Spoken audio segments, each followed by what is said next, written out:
The weekly Cybercrime and Business Podcast is brought to you by Surfwatch Labs.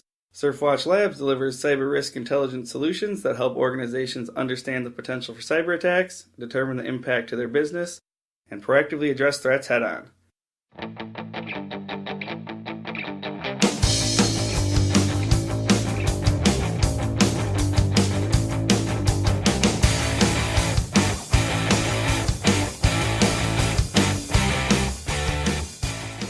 Hello everyone out there. Today is March 6, 2015. I am Jeff Peters, the editor of HackSurfer. I'm here with Matt Lightfuss, HackSurfer writer, and Eric Severson. He's a Surfwatch Labs data analyst. A little later after the discussion, we have an interview with Gabe Dixon. He is WildPackets product marketing manager, and I got a chance to speak with him a few days ago about network forensics and some of the surveys that they've done and just kind of how it relates to cybersecurity and cybercrime and all that. But I guess to kick it off, get right into it, throw it over to you, Matt, for some of the top cyber headlines from Surfwatch Labs data. Yeah, and I'm going to run through the top 3 new cyber targets for the week. Starting with number 3, we had natural grocers. It was reported by Brian Krebs earlier this week that some of his sources within the financial industry found a pattern of fraudulent activity on payment cards from natural grocers, suggesting that that there is fraudulent activity coming from the stores, implying that possibly their point-of-sale terminals have been breached. Coming in at number 2, we have TalkTalk. TalkTalk is the UK-based cell phone company with a customer base of about 4 million people, and they had to notify their customers of a data breach of a third-party supplier, which ultimately led to their customers being compromised. And the number 1 new target for the week was Uber Technologies. Uber had 50,000 past and current employees. Their information, such as their names and driver license, were leaked in a data breach. And I thought we could start there today for discussion, you guys. I'll go into a little more detail about the breach. The breach actually started in May 2014. It was discovered September 17th, but it wasn't reported until February 27th. So if you do the math, the company waited 5 months before it actually let the public know. Uber has launched a John Doe lawsuit, which states an unknown individual used a, quote, unique security key to download Uber database files containing confidential and proprietary information. Uber requested a subpoena be issued to GitHub, which would force them to show a list of users who accessed a GIST related to the Uber site API. So it almost sounds like, to me, that means that they're kind of thinking like, hey, we don't think that we were ultimately responsible for this. Maybe someone else had something to do with the data breach. And then also, guys, the 5 months before it reported to the public and their customers and employees, I should say. To me, that's kind of a big deal. What do you guys think? Yeah, that seems to be what everyone's talking about in the news stories that I'm reading. I just read one earlier talking about the Committee for Taxi Safety. They were criticizing them, for their failure to inform them, over the 5-month period. They said it's time to stop letting Uber run rampant over laws and regulations. Obviously, the Committee for Taxi Safety is sort of supporting taxi drivers, so, they sort of have a hand in sort of trying to bring down Uber. This whole story I guess the reaction to it is kind of typical of all the stuff I see about Uber. They've been, I know they're being sued in India over an assault of a woman. I think it was just this week that taxi drivers went on strike in Brussels, to kind of protest Uber. So, there's a lot of groups obviously upset with the disruption that they're causing, but there also seems to be a lot of, negative feelings around Uber, which I find really fascinating. It seems like every article I read about them has sort of a negative kind of tone to it. Yeah, and more specifically on the cyber aspect, I've seen them a few times in the last year or so that, their app is stealing / leaking / exposing user information or just various insecurity things that keep popping up and, might be getting a reputation, not only for having cybersecurity problems, but maybe for not addressing them. And waiting 5 months to report a breach isn't going to help that. I mean, I've seen people trying to start lawsuits recently over the Anthem breach, saying they didn't notify soon enough, and they were really on the ball. So 5 months is definitely not acceptable when people are getting sued over waiting a week to notify victims. Yeah, and going off what you said, that same group, the Committee for Taxi Safety, it says in November, they criticized them after former Uber employees admitted to tracking customer locations. And I guess the director of Uber New York also was tracked rides by a female journalist, and talked about digging dirt up on reporters, because there's all these reporters being very critical of them. So yeah, there's just a lot of stuff, both cybersecurity wise and just in general, that's quite negative about them. Uber was the most discussed target. I guess looking at anything else that sort of stood out to me this week, I thought this domain shadowing Angler exploit kit kind of thing that was in the news was pretty interesting to me. For those that don't know what it is, I'll just kind of quick recap it. But Talos researchers on Tuesday, they wrote up a post basically saying that they've been monitoring this massive exploit kit campaign.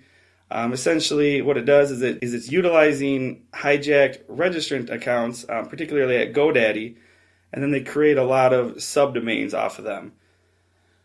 So they found several hundred compromised accounts that were used to create 10,000 subdomains. And they're calling this technique domain shadowing. Basically, they described it as the most effective, difficult to stop technique that threat actors have used to date, because they're basically using legitimate websites, subdomains, in order to spread this Angler exploit kit.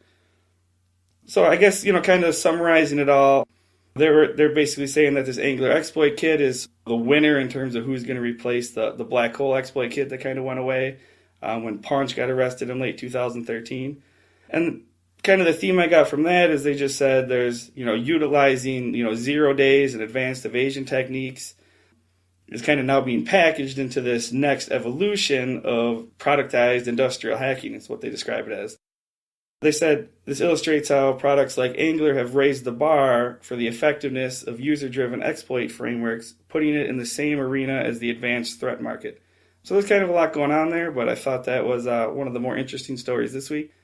And Eric, I believe you wrote up an alert for SurfWatch Labs customers on it. So I don't know if you have any thoughts. Yeah, I think as you alluded to, one of the most significant things about this is that these sites, these shadow sites that are being created, are on legitimate domains. The potential there for phishing and socially engineering the victims there is pretty immense, and it's well done. Like the Cisco or Talos researchers said, logging into your domain registrar and checking the list of subdomains there is not like a common everyday activity. So these things can persist and proliferate quite easily. So it's one that it's hard to catch, but it's honestly not the worst to mitigate in my thoughts. They're getting these credentials for your GoDaddy account through spear phishing, so watch out for those. You can log in, you can go and look for strange new domains of randomized characters. You can change your password. If you see those, you can enable two-factor authentication. Not every single domain registrar has those, but GoDaddy does. A lot of others do. There are things you can do to work on this. I think it's just like a lot of these are a matter of paying attention. Yeah, so the domain shadowing is, I guess, the most interesting story I saw this week. I don't know, Matt, you cover a lot of news stories. I don't know if there's anything out there that stood out in your mind this week. We were discussing with Uber, 5 months to report the data breach, and I think, universally you would say that's not very good. I wanted to highlight a story I saw this week of a company that really just, hit the nail on the head when it came to not only preparing themselves for a data breach, in this case it was a ransomware attack, but also on reporting it. It was a law firm out of California called, and I might get this wrong, guys, Ziprick and Kramer Law Firm. And they were attacked. They had one of their terminals attacked with ransomware, and I believed it was a variant, a CryptoLocker variant of ransomware. And they not only, they just did everything right. They had their data backed up. So if they did lose anything, it was very minimal. Absolutely refused to pay the ransom. And they immediately notified their entire, all of their clients, saying, hey, this is what happened. This is the way we proceeded. We have a strict policy. We do not negotiate with anyone that's going to attack us with ransomware. We backed up our data. They gave their clients information about credit monitoring services. They even offered to help pay for some of it. I just thought it'd be, not all. A lot of times we talk about how companies, we point out some of the things they do wrong. This company did something right. I just wanted to give them a quick shout out. Well, that's good of them. It's a little sad, I think, that having your data backed up and notifying your customers is such a praiseworthy thing, but I guess that's where we are. And though, as a target, especially as, enterprise level clients, like a law firm is a pretty terrifying place for someone to steal data from. Luckily, most ransomwares just lock the data. There are some that will steal it and use it for malicious purposes as well, but your law firm has a lot of sensitive information, and I think they need to be very attentive to these cybersecurity issues. They can't afford to ignore this because the kind of information they could expose on some of their clients is probably devastating. Moving on, we have our cyber tip of the week. So earlier this week, Trend Micro put out a report. Basically, they found a new strain of point-of-sale malware that's managed to stay undetected since 2013. And I kind of thought this sort of fit in with the theme of the week, at least in all the stories I read, like with the domain shadowing, just kind of this discussion about just having these tools that are more easily able to evade detection. The researchers described it as, one of those perfect examples of malware that's able to fly under the radar for all these years. But I guess the point I wanted to make was the security research at Imperva sort of described what happened as, as these attacks become more mainstream, he said it's harder for security teams to catch the real perpetrator. They might use this undetected malware and then plant, something like black POS. So that way the forensics team, they find that known malware that they're looking for, they close the case, and then they still have that sort of undetected point-of-sale malware in there. So I just thought that was interesting, how hackers might intentionally try to plant something that gets caught so that they can kind of make you pat yourself on your back and think you did a good job, where they're actually doing something else behind the scenes. Yeah, so that's it for this week's discussion. Coming up, we have an interview with Gabe Dixon, WildPackets product marketing manager, about network forensics and the survey that they're doing.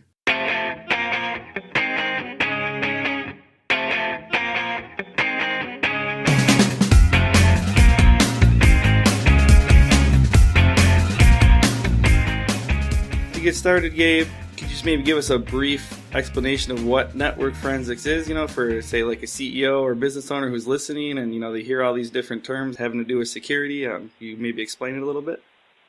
Sure. You hear a lot about network forensics, especially these days with security breaches and general network management. But the industry de facto definition of network forensics is the collection, storage, and analysis of all network traffic, and it provides a complete record of all network activity, and it also provides search capability to find critical information. And from a security perspective, what does that mean? It means you're able to more quickly characterize and remediate a potential breach. So it brings the identification time down when there is a security issue in your network. Yeah, and I know you guys did a survey, kind of polling different people for their thoughts on that. I think you guys are currently doing this year's one right now, but just wondering, maybe from last year or just from speaking with people, if there's any kind of trends or anything that sort of sticks out to you in the space? Yeah, well, last year, about a year ago, this month, February 2014, we conducted a survey of 250 network engineers and IT professionals around what network forensics means to them and how it helps them. And a few things sort of really stuck out from a numerical standpoint, from a data analysis standpoint. The first is the networks clearly are getting faster. Of our respondents, 66% of those surveyed said that they're running 10 gig or higher networks, and the breakdown is 44% at 10G, 11% at 40 gig, and 11% even at 100 gig. So that does impact how data is collected, because as networks are faster, you can only retain so much data. So whatever network forensic solution you deploy, it has to have adequate disk space to capture and retain the packets. The second thing is network forensics are not just for security. They're used for a variety of reasons. Clearly, security is an element of it, but from our customers and from what we saw in the survey, 25% of those use network forensics to troubleshoot security breaches. 24% use forensics for transaction verification and troubleshooting, and the rest is your run-of-the-mill network performance, root cause analysis, and verifying voice over IP calls, etc. And a third key point that I want to point out is, from a forensic standpoint, 38% do use forensics to identify security threats, and 29% use forensics to identify network performance bottlenecks. So we see those trends continuing. Obviously you're talking about how, networks are getting more complex and getting faster. Yeah. I'm wondering, from a business perspective, are they making progress on maybe the forensics front, or is it that it's going so fast and maybe outpacing security and forensics? Yeah, I think that security and forensics go hand in hand. I see security budgets increasing over the next year, especially with all the news, the recent Anthem breaches, the Target breach of last year. So that will increase security spend on IPSs, IDSs, and SIEMs, which will in turn increase the noise, increase the number of false positives, and potentially real security threats. But those all have to be analyzed and tracked and mined over time, and that's where forensics comes into play, because that gets fed into a forensics engine for further analysis. So I really see forensics as getting even more important in 2015 and beyond. Yeah, I guess one thing that sort of comes up each week, as we interview people on the podcast or when we have our webinars, there's sort of this theme, basically, that people sort of don't really know what's going on their own networks. Everyone always talks about how you need to know what normal is, but the people I talk to, at least, it seems like there's a significant percent that really don't even know what normal is on their network, so they don't obviously know what abnormal is. And then I was watching your guys' videos on YouTube, and I think the stat in there said something like 46% of network engineers don't know what caused the problem when there is one, so I thought that kind of tied into this theme that I keep hearing. I don't know if you have any thoughts on why that is. Is it just a technology issue, or is it a complexity issue, or why is it that people don't kind of know what's going on in their own network? Yeah, part of it is speed. Things are happening at such a fast pace, and as issues come up and as packets are traversing the network faster and faster, if you do not have a method to capture them, you won't know what's happening in your network, which is why forensics is so critically important. So forensics gives you that answer to what is happening in your network. Let me give you a very real example that we've actually worked with customers on. There was a rootkit attack on a server, and rootkits are aimed at evading forensics fairly easily. So on that host, you wouldn't know that you have been infiltrated, but by looking at forensic data over a period of time, you'd be able to look at the packets, because as my colleague says, packets don't lie, and see what exact ports are in use. Because, looking at the host, everything would look normal. But by looking at the packets and you would see an abnormal port that's been opened, and you would reconcile that with what you see in the host, and then that's where you start your investigation. So it's really a tool in your overall toolkit to combat security issues. Yeah, I'm wondering if you can talk maybe a little bit more about sort of like the investigation side. I'm not sure how knowledgeable you are on that, but like for example, there was just in the news a recent breach at Uber, and I think they discovered it in September, but they just announced it a couple days ago. So like we see that a lot where on the consumer side of things, or in the media, everyone's kind of wondering, well, why does it take 3 months or 5 months or so long from when they discover it to when they sort of make it public? Right. Part of the problem is, companies are hesitant to divulge how long it took because they don't want the public to know that they've been breached and cause potential customers, panic. But I think that tide is changing over time because security staffs have to be more open in order to, solicit, subject matter experts, even if it's outside of their organization, to find the problem. Because it is very typical. FireEye did a study last year that said that the average time to identify a problem after, there's been an infiltration is around over 200 days. So it's very typical to have, a long gestation period before you know what your problem is. Our position is forensics could shrink that time. We're not advocating that we can prevent security breaches. That's really not our core competency. But once a breach is known, we can help identify it faster. Kind of switching gears a little bit, I assume, which is an assumption of mine, maybe I'm wrong, but I assume you guys work with a lot of larger enterprises and stuff. So I'm just curious, maybe from say you're a smaller, medium-sized business, obviously you don't have, the resources. I don't know if you have any sort of tips or advice or anything along the topic on, what they can do to kind of help themselves. The small and medium? Yeah, like a smaller organization without all the resources. Yeah. First, if that small organization has a security arm in IT, they have to get closer with the security folks. And our view is that forensics will be a kind of a natural silo buster, because if there is a hack incident, let's say, the security folks, as part of the investigation, will have to go to the network people to determine what the host is, what the traffic patterns are, etc. So it starts with that, starts with communication, and then it also starts with be very, very smart with your toolkit purchases. And regardless of what vendors tell you what they can do, your forensic solutions have to absolutely be able to capture the disk for multiple days, at least over the weekend, because if you have a hack incident on Friday, you need to be able to roll back from that Monday to see it.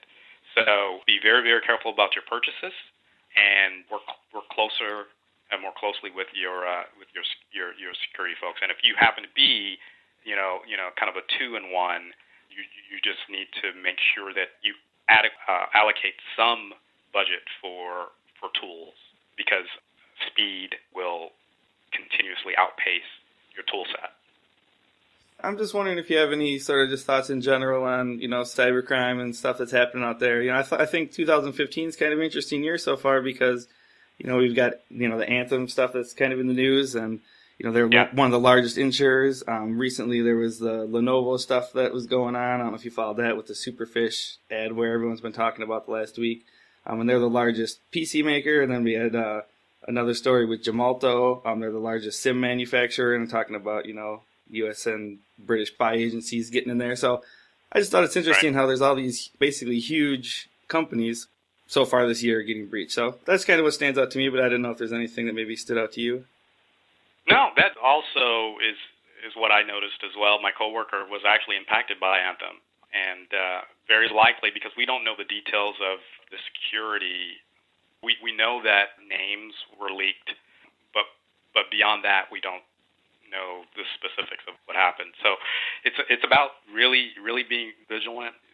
Security breaches will continue to happen, and then at the same time, you don't want to over-rotate to firewalls and IPSs and IDSs without having supplemental tools to actually, look at the noise, because what can happen is all of those alarms will be triggered, many of them false, and your IT shop will be swamped with false positives. So it's a delicate balance. Yeah, that's pretty much all the questions I have, unless there's anything else you wanted to touch on network forensics or anything before we leave. The only thing is, and you touched on a little bit earlier about the 2015 survey, and I just wanted to give a little plug on we are actively surveying those who use network forensics currently. So on our website, on www.wildpackets.com, on the main website, you could put in your responses there and possibly win a $100 gift card and help shape network forensics for the future. And because that feedback comes back to us and it comes back to engineering and helps us design our solutions. Yeah, I'm curious if you have any sort of expected outcomes or predictions for what's going to happen, or if you don't want to go into that and go down that road. Well, some general ones, because the data's still early. But I really do, because we ask very similar questions, especially around speed, and we think that we know from other data points that 40 and 100 gig is gaining even more traction, and as a result of that, you'll need even more forensic tools. Not just ours. I mean, we'd love you to buy WildPackets, but there are other solutions out there.